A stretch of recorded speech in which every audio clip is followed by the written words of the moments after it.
Please don't install your Instagram right now. आज से सब कुछ बंद। No friends, no party, no social life. सिर्फ मैं और मेरी किताबें। ये डिसीजन बहुत हीरोइक फील होता है। ऐसा लगता है कि एक तपस्या कर रहे हो, एक बलिदान दे रहे हो, एक सेक्रीफाइस कर रहे हो। लेकिन भाई ये बलिदान नहीं है, ये एक ट्रैप है और ये एक सबसे बड़ी मिस्टेक है। ये है आइसोलेशन ट्रैप, शायद तुम्हारे ड्रॉप ईयर की सबसे डेंजरस गलती है। इस वीडियो में हम इस सीरीज की तीसरी वीडियो के बारे में बात करेंगे। मैं अपनी पर्सनल स्टोरी भी बताऊंगा कि इस तपस्या ने मुझे फिजिकली और मेंटली कैसे ड्रेन कर दिया। मैं तुम्हें साइंस बताऊंगा कि अकेले रहना तुम्हारे ब्रेन की एनर्जी बढ़ाता नहीं बल्कि चुराता है। और मैं तुम्हें एक सिंपल सा रियल प्लान दूंगा जिससे तुम बर्नआउट से बच सकते हो बिना अपना फोकस खोए हुए। प्रॉब्लम ये नहीं है, प्रॉब्लम है कि हम सोचते हैं more hours equals to better rank, और उन एक्स्ट्रा आवर्स के लिए हम सब कुछ छोड़ देते हैं, अपनी सोशल लाइफ को सेक्रीफाइस करते हैं। लेकिन साइंस कुछ और ही कहती है। एक कॉन्सेप्ट है जिसे कहते हैं सोशल बेसलाइन थ्योरी। ये कहता है कि हमारा दिमाग सोशल कनेक्शन को एक रिसोर्स की तरह यूज करता है। जब हम अकेले होते हैं तो हमारा ब्रेन को स्ट्रेस मैनेज करने के लिए, सेफ फील करने के लिए एक्स्ट्रा मेहनत करनी पड़ती है। और वो एक्स्ट्रा एनर्जी जो तुम फिजिक्स के न्यूमेरिकल में लगा सकते थे, वो सिर्फ लोनली फील ना करने में वेस्ट हो रही है। तुम अकेले पढ़ के अनजाने में अपना दिमाग और थका रहे हो। ये कहानी है 2021 के मेरे अटेम्प्ट की। पिछले फेलियर से टूट कर मैंने डिसाइड किया था कि दिस टाइम नो मर्सी, एकदम मैं और मेरा पढ़ाई। मैंने खुद को कमरे में बंद कर लिया, 12 से 14 घंटे रोज पढ़ना। मैं दोस्तों के फोन उठाना बंद कर दिया, परिवार के फंक्शन में जाना बंद कर दिया। शुरू में बहुत अच्छा लगा, पूरा कंट्रोल, लेकिन धीरे धीरे अजीब सा अकेलापन महसूस होने लगा। मैं एक रोबोट बन गया था। उठना, पढ़ना, सो जाना, कोई इमोशन ही नहीं रहा, कोई एक्साइटमेंट ही नहीं। बट मेरे लिए ब्रेक थ्रू जब आया एग्जाम के दिन। मैंने सब कुछ अच्छे से किया था, लेकिन एग्जाम हॉल में अचानक से मेरी बॉडी ने गिव अप कर दिया।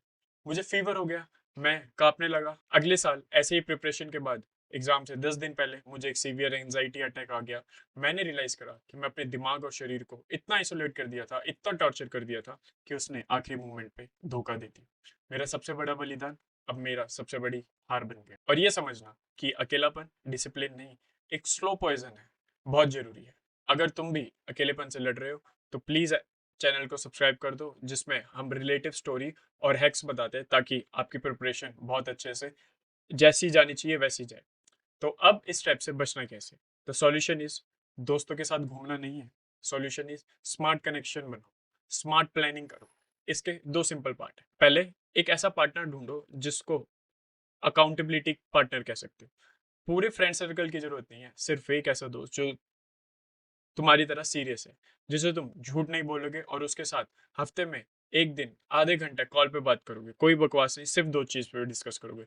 भाई इस हफ्ते टारगेट पूरा हुआ और कहाँ प्रॉब्लम आ रही है। ये छोटा सा वीकली चेक इन तुम्हारे अकेलेपन की इस फीलिंग को दूर करेगा और तुम्हें ट्रैक पे भी रखेगा। Part 2, please don't install your Instagram right now. उसको इंस्टॉल नहीं करना है, उसे कंट्रोल करना है। ये सबसे बड़ी गलती है जो ड्रॉपर्स करते हैं। पूरे सोशल मीडिया को इंस्टॉल कर देंगे, तुम जोश जोश में पहले दिन इंस्टाग्राम इंस्टॉल कर दोगे, व्हाट्सअप कर दोगे, 2-3 महीने तक सबसे जाता है। पर तुम्हारा जोश हाई रहता है, सब अच्छा चलता है। फिर आती है रियलिटी। तुम इंसान हो, तुम्हें फोमो होगा, तुम्हें देखना होगा तुम्हारे दोस्त क्या कर रहे हैं, दुनिया में क्या चल रहा है, कौन सी मीम्स ट्रेंडिंग पे, कौन सा गाना ट्रेंडिंग पे, ये सारी चीजें आपको ढूंढनी पड़ेगी। और फिर तुम एक दिन चोरी चुपके ब्राउजर से इंस्टाग्राम खोलोगे और फिर तुम उसे बंद नहीं कर पाओगे। इससे अच्छा है रिवर्स साइकोलॉजी यूज करो। इंस्टाग्राम को इंस्टॉल ही मत करो, उसको कंट्रोल करना सीखो। अपने फोन की सेटिंग में जाओ, इंस्टाग्राम की ऐप के लिए 30 से 35 मिनट का डेली टाइमर सेट कर दो। एक दिन में 30 मिनट यूज करना है। उसको देखो, अपने दिमाग की वो फोमो वाली खुजली को भी शांत करो। इससे तुम कंट्रोल में रहोगे। तुम्हें अपने दिमाग को ये नहीं कह सकते कि ये चीज बुरी है, नहीं। तुम उसे सिखा रहे हो, मैं इस चीज का मालिक हूँ, ये मेरा मालिक नहीं। I control this thing, Instagram doesn't control me. और हाँ, जब एग्जाम के आखिरी 2-3 महीने बचे हो, तब लगा दो आग, तब आग लगा दो, तब इंस्टॉल कर दो, क्योंकि तब तक तुम इतने सेल्फ डिसिप्लिन हो चुके होगे कि तुम्हें फर्क भी नहीं पड़ेगा इंस्टाग्राम पे क्या चल रहा है। भाई एक ड्रॉपर की लड़ाई सिर्फ सिलेबस नहीं होती, उसकी असली लड़ाई अकेलापन, डिस्ट्रैक्शन से होती है। इस लड़ाई को स्मार्टली लड़ो, इमोशनली नहीं। ये थी तीसरी गलती। अगली वीडियो में हम चौथी गलती पे बात करेंगे। और प्लीज सब्सक्राइब कर दो चैनल। सिर्फ 7% लोगों ने सब्सक्राइब कर रखा है। 500 सब्सक्राइबर का टारगेट है मंथ एंड तक। Thank you, have a nice day.